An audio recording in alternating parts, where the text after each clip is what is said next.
itong resulta ng survey ng WR numero. Survey says, nasa 58% ng mga na-survey na Pilipino sumasang-ayon na it's about time, no? Talagang nakita, sumusuporta sila dito sa legalisasyon.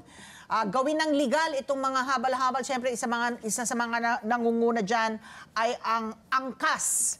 So, ano sa tingin mo itong dahilan kung bakit ganito ang ipinakitang suporta ng ating mga kababayan na, alika, gawin na nating legal itong mga habal-habal?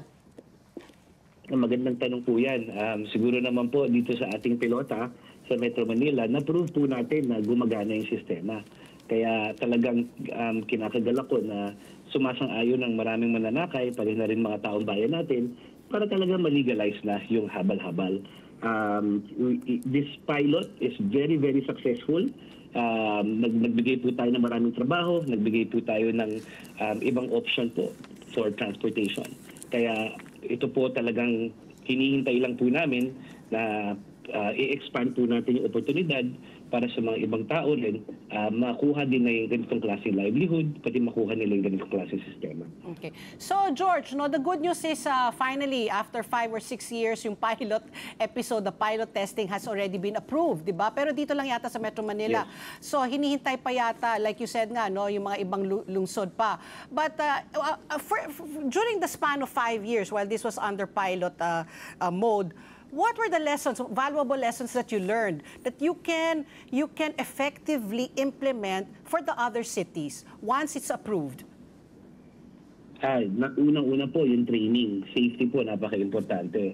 So doon po, hindi po tayo pwedeng mag-shortcut.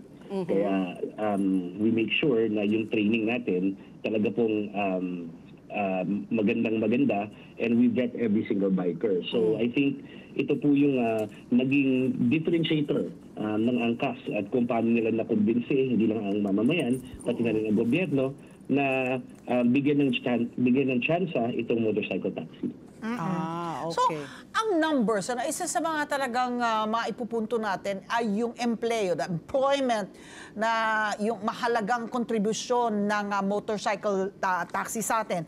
Let's talk about the numbers. Ilan po ang motorcycle riders ng angkas? And in the bigger picture, ilan po ang motorcycle taxis? There are 18 million motorcycle owners in the Philippines. Wow. 99% po niyan low-income household. Pero according to some estimates po, 2 million po ang gumagamit ng motorsiklo para pang transportasyon, informal po, largely informal nationwide. Sa angkas naman po, I think between angkas and the other players, mga kulang-kulang siguro po 60 to 80,000 na po talagang nabigyan po natin ng hindi ng livelihood pero oportunidad na mawala sa hirap. Dami na rin, ano? Gamit ng motorsiklo. Ako, gusto ko lang balikan yung sinabi mo, yung training, no? Kasi, I mean, dala ito yung mga motorcycle taxis, dala talaga to ng pangangailangan. And because of the worsening traffic situation talaga, the mobility of the motorcycle is unquestionable. Pero in terms of safety, when we had you before, you said parang you had the 98% safety rate, but this was disputed po by the Motorcycle Association. So, in terms of safety, what are you doing rin po to safeguard not only the motorcycle driver, but also the passengers because nga of the traffic situation rin dito sa Manila, sa Metro Manila?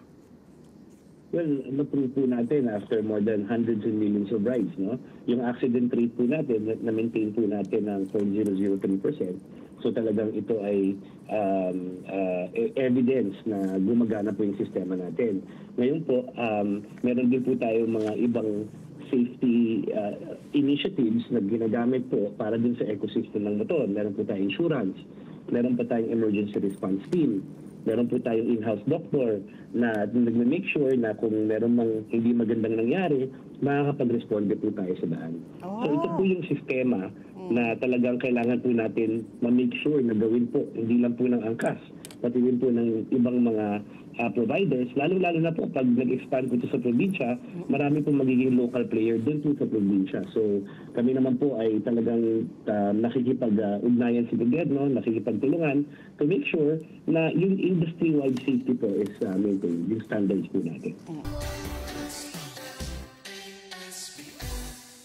Let's get together. Sunday 25.